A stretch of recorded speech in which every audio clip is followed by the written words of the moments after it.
all of you. Now we have to start second chapter, sequence and series in mathematics 2, 11th class. So what is sequence? First we have to see what is sequence. मान लिया हमने एक जैसे number 2, 7, फिर 1.2, फिर 1, 3, randomly एक group है, group of number. इसमें कोई ऑर्डर आपको दिख रहा है? ग्रुप ऑफ नंबर तो है, group of number, this one is the group of number but not having particular order. Order I think ascending or descending.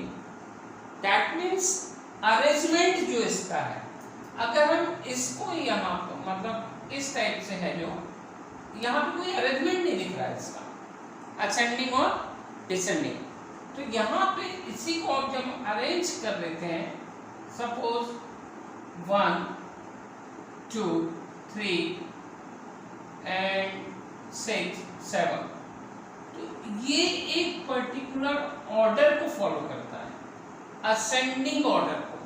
किसको फॉलो करेगा?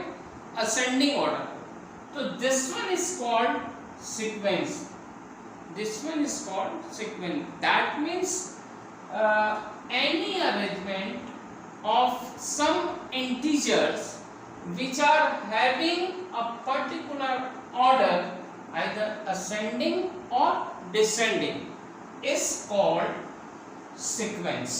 Sequence is a group of number which are having a particular order, arrangement having order. Got it? तो यहाँ पर ये तो समझ में आ गया sequence क्या है। This one is the sequence, this one is not a sequence, है ना, sequence of integer। अब यहाँ पर इसमें दो टू टाइप्स आते हैं, एक तो फाइनाइट और इनफाइनाइट। फाइनाइट और इनफाइनाइट में क्या है? मान लिया यहाँ पे t1, t2, t3 up to tn, मतलब last term you know, is called finite sequence, is called finite sequence, and this one t1, t2 up to infinite, that means infinite sequence having particular order. Order, that means t1 less than t2 less than t3, इस type से एक order follow करेंगे। तो मतलब एक arrangement है numbers का। Numbers का सीक्वेंस क्या है? नंबर्स का एक अरेंजमेंट है जो एक पर्टिकुलर ऑर्डर को फॉलो करता है। अगर वो पर्टिकुलर ऑर्डर को फॉलो करता है तो उस नंबर के अरेंजमेंट को हम सीक्वेंस के नाम से जाना जाता है, हम सीक्वेंस के नाम से जानते हैं। What it? सीक्वेंस क्या है? क्लियर हो गया? एक नंबर का अरेंजमेंट जो एक पर्टिकुलर ऑर्डर को फॉलो कर रहा है, उसी को हम सीक्वेंस के नाम से जानते हैं। और सीक्वेंस में हमने देखा two types of sequence of their, finite sequence and infinite sequence. Finite sequence having finite number, finite group and या फाइनाइट अरेंजमेंट, और इनफाइनाइट सीक्वेंस इनफाइनाइट अरेंजमेंट। तो ये सिंपल सीक्वेंस हो गया। अब आपको इसमें एक चीज समझना है कि देखिए यहाँ पे पहले हमने आपको नंबर का एक ग्रुप दिया था जिसमें कोई भी ऑर्डर फॉलो नहीं था, मतलब एक ग्रुप ऑफ नंबर था, तो उसको केवल ग्रुप ऑफ नंबर बोला। जब इसमें एक पर्टिकुलर ऑर्डर फॉलो हुआ, असेंडिंग ऑर्डर, तो हमने इसको एक सीक्वेंस का नाम दिया। What is? सीक्वेंस को हमने बोला। अब इसके बाद जब हमने यहाँ पर एक ये सीक्वेंस हो गया, सीक्वेंस ऑफ इंटीजर, है ना, तो यहाँ पर सीक्वेंस ऑफ इंटीजर इसको बोला, फिर इसमें फाइनाइट और इनफाइनाइट बोला। अब अगर मान लो इस सीक्वेंस में थोड़ा सा चेंज करते हैं, इस सीक्वेंस में देखो इसमें थोड़ा सा चेंज करना, कैसा, यहाँ पे 1 2 3 4 5 6 7, ठीक है। तो यहाँ पे यही सीक्वेंस एक प्रोग्रेशन में कन्वर्ट हो जाता है। This one is called progression, PROGRESSIO, progression, समझ में आया। तो देखो दिस वन इज सीक्वेंस, ठीक है। तो ये सीक्वेंस किसमें कन्वर्ट हो गया, प्रोग्रेशन में। अब क्यों कन्वर्ट हुआ देख लेते हैं। प्रोग्रेशन क्या होता है, एक प्रोग्रेशन उस कॉन्सेप्ट को बोलते हैं, उस अरेंजमेंट को बोलते हैं, या उस सीक्वेंस को बोलेंगे हम, जिसमें पर्टिकुलर टू टर्म्स, मतलब एक टर्म्स एंड प्रीसीडिंग टर्म्स, मतलब इसमें अगर दो टर्म के बीच में एक कांस्टेंट कॉन्सेप्ट बिलोंग करता है, कॉन्स्टेंटली इंप्रूवमेंट या इंक्रीज होता है। देखो यहाँ पे जैसे 1 के बाद 2 आया, 2 के बाद 3 आया, 3 के बाद 6 आ गया, पर 6 के बाद सीधा 7 आ रहा, मतलब यहाँ पे 6 के 3 के बाद एकदम 6 आ गया, मतलब यहाँ से एक से इंक्रीज हो रहा था, यहाँ पे एकदम से 2 और 3 से इंक्रीज हो गया। अब यहाँ पे फिर 1 से इंक्रीज हुआ, मतलब यहाँ पे जो इंक्रीमेंट है इसका कोई फिक्स नहीं, कांस्टेंट नहीं, कभी 3 से हो रहा है, कभी 1 से हो रहा है, कभी 2 से हो रहा है, इस टाइप से। बट यहाँ पे आप देखिए, यहाँ से ये आया है 1 से इंक्रीमेंट हो रहा है, इससे 2 आया तो ये इंक्रीमेंट होगा 1 से, इससे ये आया, तो एक कांस्टेंट इंक्रीमेंट है, कांस्टेंट इंक्रीमेंट है। जब इस टाइप का इंक्रीमेंट कांस्टेंट कॉन्सेप्ट यहाँ पे इंक्रीमेंट का इंप्लीमेंट हो जाए, तो यही सीक्वेंस प्रोग्रेशन में कन्वर्ट हो जाता है। This sequence is known as progression. और प्रोग्रेशन आपने in previous you have done arithmetic progression, arithmetic progression आपने 10th में देखा है। अरिथमेटिक प्रोग्रेशन को हम एपी के नाम से जानते हैं, AP arithmetic progression. But arithmetic progression में क्या होता है, कोई भी जैसे मान लो T1 T2 T3 up to Tn term, ठीक है। तो इसमें याद रखिएगा फर्स्ट टर्म को हम a से रिप्रेजेंट करते हैं, ठीक है, और इसमें जो डिफरेंस है टू टर्म्स के बीच का, टू टर्म्स के बीच का जो डिफरेंस है उसको d से रिप्रेजेंट करते हैं। टू टर्म्स मतलब terms and preceding term, terms and preceding term, any term and preceding term. तो T2 माइनस T1, मतलब इसका T2 का प्रीसीडिंग यही होगा, ठीक है। यहाँ पे अगर कॉमन वे में लिखें हम तो Tn माइनस Tn माइनस 1, ये terms minus preceding term, difference हो गया D, ठीक है। तो याद रखना यहाँ पर इससे AP में इससे रिप्रेजेंट किया था, और आपने पढ़ा होगा किसी टर्म को जब रिप्रेजेंट करते हैं AP में तो Tn equal to A plus n minus 1 into D, इस टाइप से आपने पढ़ा होगा, इसको आपने किया होगा 10th में। तो यहाँ पे ये होता है, ये सिंपल nth टर्म को रिप्रेजेंट करने वाला कॉन्सेप्ट है। और समेशन ऑफ n टर्म अगर आप इसको करेंगे तो समेशन ऑफ n टर्म आपको यहाँ पे थोड़ा सा ये आएगा, s n से रिप्रेजेंट होगा, और ये n by 2a plus n minus 1 into t, इस टाइप से जाएगा। मतलब यहाँ पर समेशन ऑफ n टर्म ये किस में आ रहा है, ये AP में आ रहा है। AP में ये दो कॉन्सेप्ट आपने पढ़ा होगा, अरिथमेटिक प्रोग्रेशन, समझ में आ गया होगा आपको। मतलब ये जो पहले तो सीक्वेंस था, सीक्वेंस के बाद प्रोग्रेशन आया, प्रोग्रेशन में हमने देखा प्रोग्रेशन भी 2 टाइप्स के हैं। प्रोग्रेशन को दो इसमें डिवाइड किया है, अरिथमेटिक प्रोग्रेशन और ज्योमेट्रिक प्रोग्रेशन। एक और है one more, harmonic progression, but वो अभी आपके इसमें नहीं है, यहाँ पे वन मोर हार्मोनिक प्रोग्रेशन, ठीक है, बट अभी इसी की स्टडी करना है, ठीक है। तो यहाँ पे आप देखिएगा प्रोग्रेशन में AP arithmetic progression, GP geometric progression, harmonic progression. तो ये अपन ने AP जो है you have done in previous years, है ना। तो Tn nth टर्म किससे दिया जाता है, A प्लस। अब यार A क्या है, फर्स्ट टर्म है, D क्या है, कोई भी two terms and any term minus preceding term का डिफरेंस जो है वो कांस्टेंट होता है, इसी कारण इसको अरिथमेटिक प्रोग्रेशन बोलते हैं अपन, ठीक है। तो यहाँ पे a plus n minus one into D, ये nth टर्म को रिप्रेजेंट करता है, और ये summation of n term is calculate by Sn equal to n by 2a plus n minus one into D, ये याद रखिएगा और इसको पॉज करके लिख लीजिएगा। अब अपन अपने पास जो कॉन्सेप्ट है ज्योमेट्रिक प्रोग्रेशन, जिसके आपको क्वेश्चंस भी करना है। तो ज्योमेट्रिक प्रोग्रेशन क्या होता है, ये तो सिंपल हो गया अरिथमेटिक प्रोग्रेशन, है ना।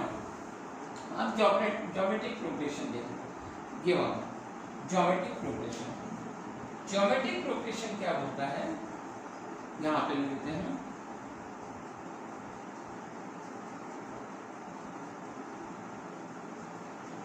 Geometric progression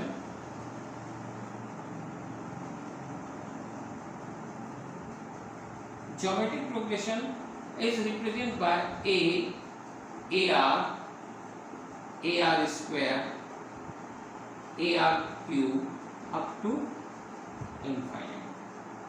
This one is called geometric progression. अब ये जो सीक्वेंस है, ये भी एक सीक्वेंस है, this is also sequence, but इसमें एक टर्म फॉलो होता है। अब इसमें ज्योमेट्रिक प्रोग्रेशन में कौन सा टर्म है जिसको अपन ज्योमेट्रिक प्रोग्रेशन बोलते हैं, इसमें याद रखिएगा each term and its preceding term, ratio of term, any term and its preceding term equal to, जो भी आएगा वो कांस्टेंट रहेगा। किसी भी टर्म्स को अगर हमने मान लिया, यहाँ पे हमने इसको निकाला सेकंड टर्म, ये क्या है, ये T1 है, ये T2 है, ये T3 है, T4 है। तो यहाँ पे आप देखिए T2 upon T1 equal to T3 upon T2 equal to T4 upon T3 equal to, ये आएगा कांस्टेंट, ये कांस्टेंट आएगा। रेशो जो रहेगा, ये रेशो रहेगा वो कांस्टेंट रहेगा। एक चीज याद रखिए, ये किसमें है, ज्योमेट्रिक प्रोग्रेशन में। This one is geometric progression, और ज्योमेट्रिक प्रोग्रेशन में क्या कांस्टेंट रहेगा, इसका ratio of terms and preceding term always equal to constant. तो यहाँ पे ये हो गया सिंपल, जो रेशो इसका है वो कांस्टेंट आएगा। किसी भी टर्म को ले लें आप रेशो, आप एग्जांपल ले लिया हमने T3 बाय T2, तो AR स्क्वायर बाय AR, आप देख लो R आएगा। अब मान लीजिए T2 बाय T1, T2 क्या है, AR डिवाइड बाय A, ये भी R आएगा। दैट मीन्स अब देख लीजिए पूरा R आएगा इसमें, दैट मीन्स कांस्टेंट टर्म आएगा, कहीं चेंज नहीं रहेगा, वेरिएशन नहीं रहेंगे। तो इसीलिए that's why we are calling that one is geometric progression. और इसमें nth टर्म, जैसे इसमें अपन ने nth टर्म को किससे रिप्रेजेंट किया है, Tn से। तो यहाँ पे जो हम nth टर्म को रिप्रेजेंट करेंगे वो देखिए, इसको कैसे रिप्रेजेंट करेंगे हम। nth टर्म को जब भी हम रिप्रेजेंट करेंगे यहाँ पर, तो ये रहेगा मोस्ट इंपॉर्टेंट फॉर्मूला है ये ज्योमेट्रिक प्रोग्रेशन के लिए। Tn इक्वल टू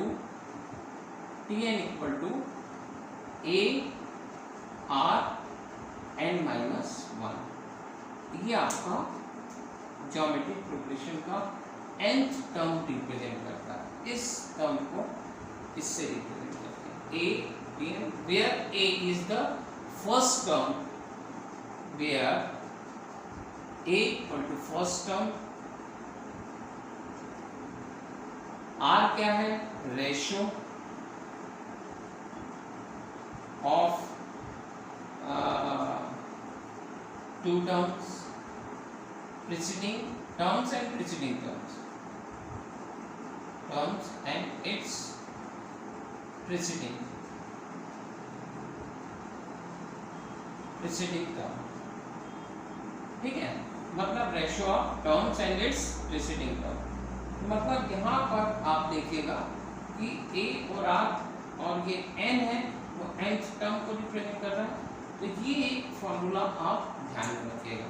मतलब आपकी जो प्रॉब्लम्स बनेंगे ज्योमेट्रिक प्रोग्रेशन के वो totally depend on this formula. Okay, आगे वन और two formula we have will see further. Now we have to do some problem which is depend on geometric progression, because arithmetic progression you have done in last year. In this year you are having only geometric progression, got it? But you should know very well about arithmetic progression. So now we are taking some problem related to geometric progression. तो geometric progression का अब हम example एक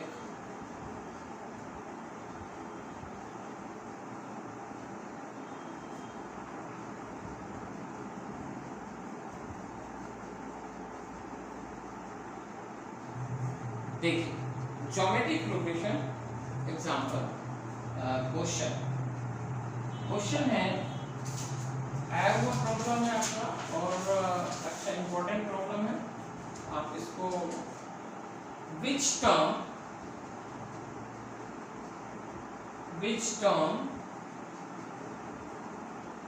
of the sequence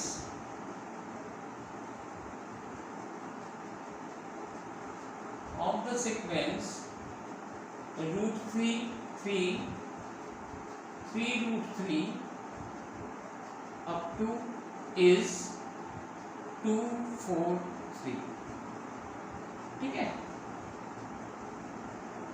solution, अब इसमें आपको एक चीज ध्यान रखना है, which term of the sequence this one is this one।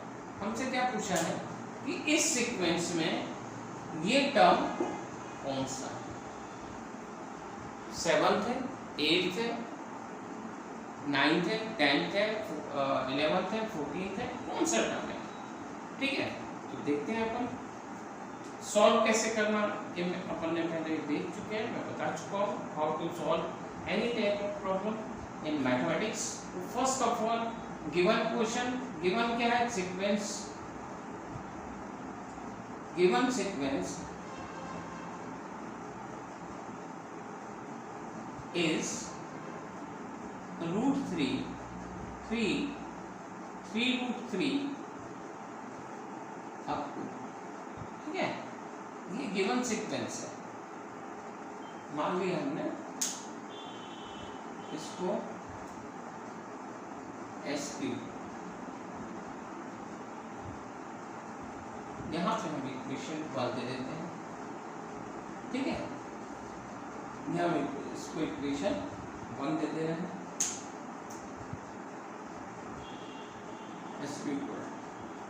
and which term of the sequence we have to show, we have to find 243 value of 243 value of 243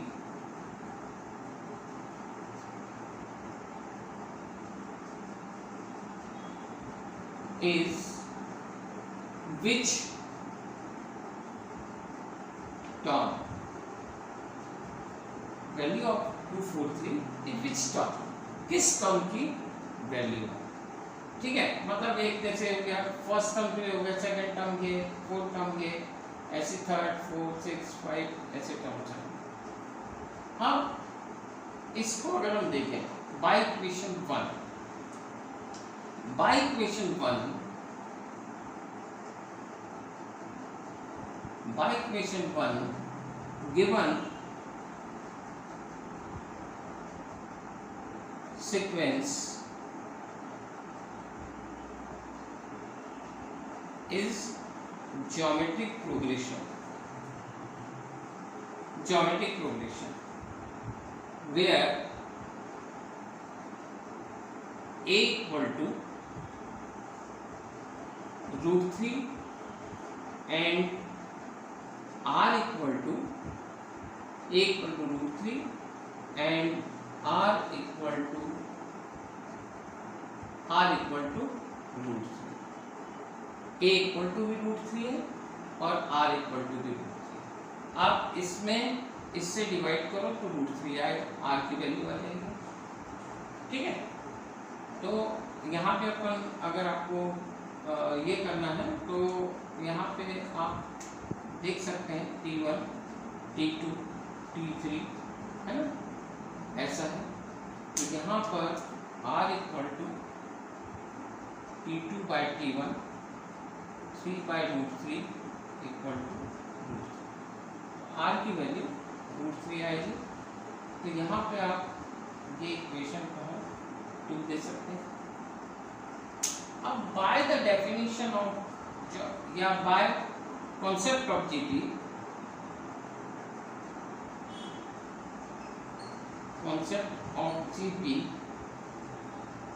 nth term is nth term किससे दिया जाता है? Tn a r n minus 1। अब इसमें Tn की value क्या दिया हुआ है? यहाँ पे अपने को दिया हुआ है सीक्वेंस, है ना, एंड यहाँ पे अपन बोल सकते हैं एंड आल्सो गिवन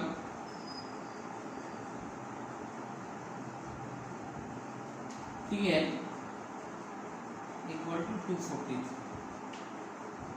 ठीक है, यहाँ पर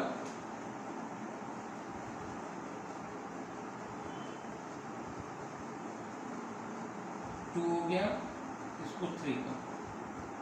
ठीक है, अब यहाँ पर वैल्यू पुट कर दो बाय इक्वेशन 2 और 3 से, तो 243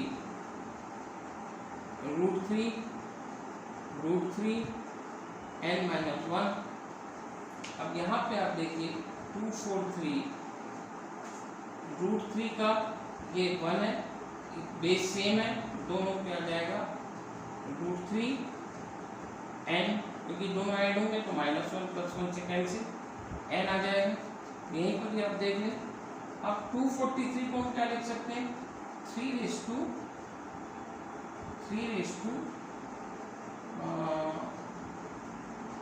अगर अपन करें तो आ जाएगा 10 5।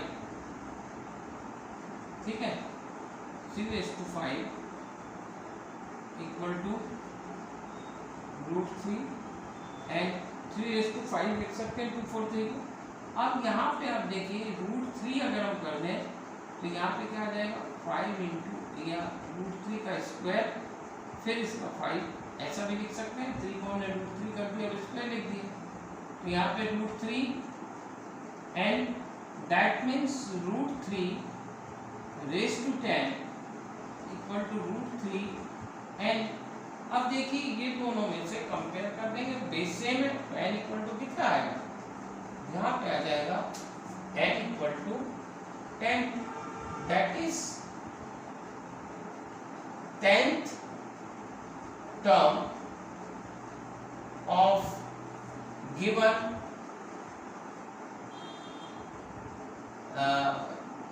geometric progression is 243।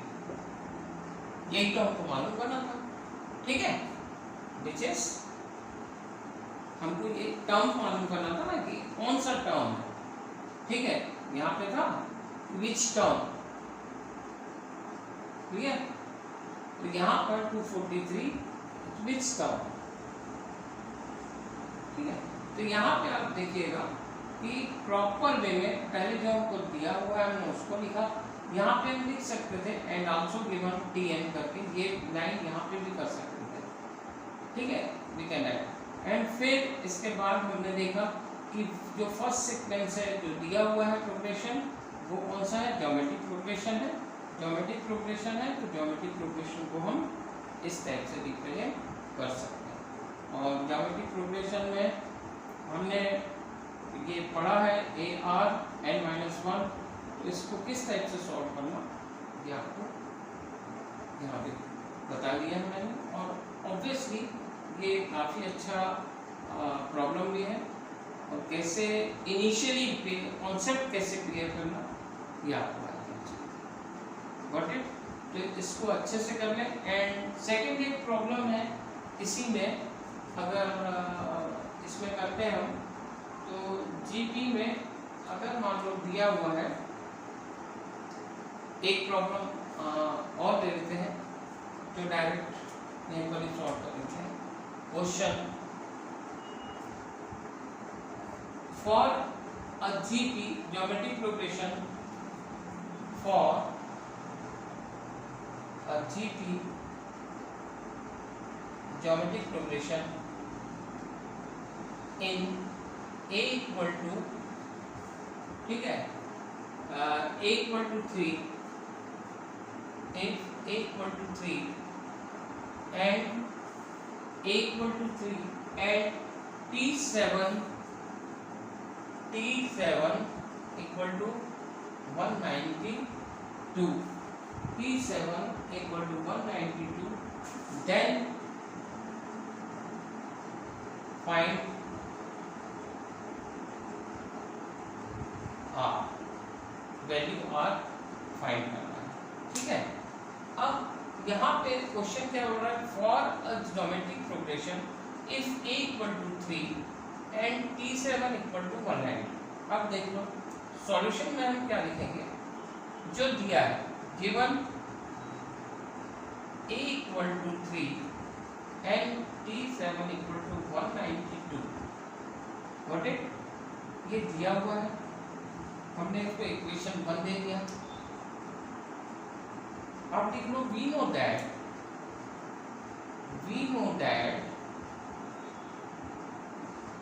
by geometric progression nth term is given by किससे दिया जाता है, Tn दिया जाता है A into R(n-1) से। ठीक है, पुट n equal to 7, अब हम क्यों पुट कर रहे हैं, because of we are having value of T7, तो T7 लाने के लिए हम यहाँ पे 7 पुट कर दे रहे हैं। तो T7 इक्वल टू A की वैल्यू कितनी है, ये पहले हम पुट कर रहे हैं, ये 7 - 1 6 हो जाएगा। अब देखिए आप T7 की वैल्यू कितनी है 192, A की वैल्यू 3, R की वैल्यू हम नहीं मालूम, इसको 6 रख लेते हैं। अब आप इसको पहले क्रॉस कर दीजिए, 3 6 एंड 3 4 जा, R⁻²6। यहाँ पे आप देखिए 2⁻6 आएगा, R⁻6। दैट मीन्स यहाँ पे अगर हम देखें तो क्या आ जाएगा, R equal to 2। कंपेयर करने पर बेस ऊपर रेशियो सेम है, तो यहाँ पे बेस भी, यहाँ पे ये क्या होगा, comparing by comparison R equal to 2, equal sign है। तो यहाँ पर which is required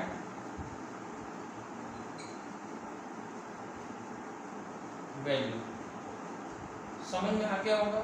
हमको क्या दिया हुआ था, फर्स्ट टर्म दिया हुआ था A equal to, और एक टर्म की वैल्यू दी थी T7 टर्म।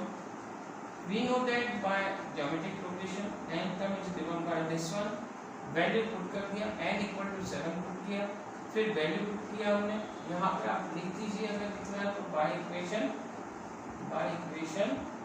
1 ये हमने पुट किया ना, जो वैल्यू लीजिए होगी इक्वेशन 1 से पुट किया। तो यहाँ पे फिर further simplification, after some simplification we got r equal to 2 which is the required value। समझ में आ गया? पॉज करके समझ लीजिएगा, काफ़ी इंपॉर्टेंट प्रॉब्लम है और इसी पे आगे भी प्रॉब्लम बेस्ड है।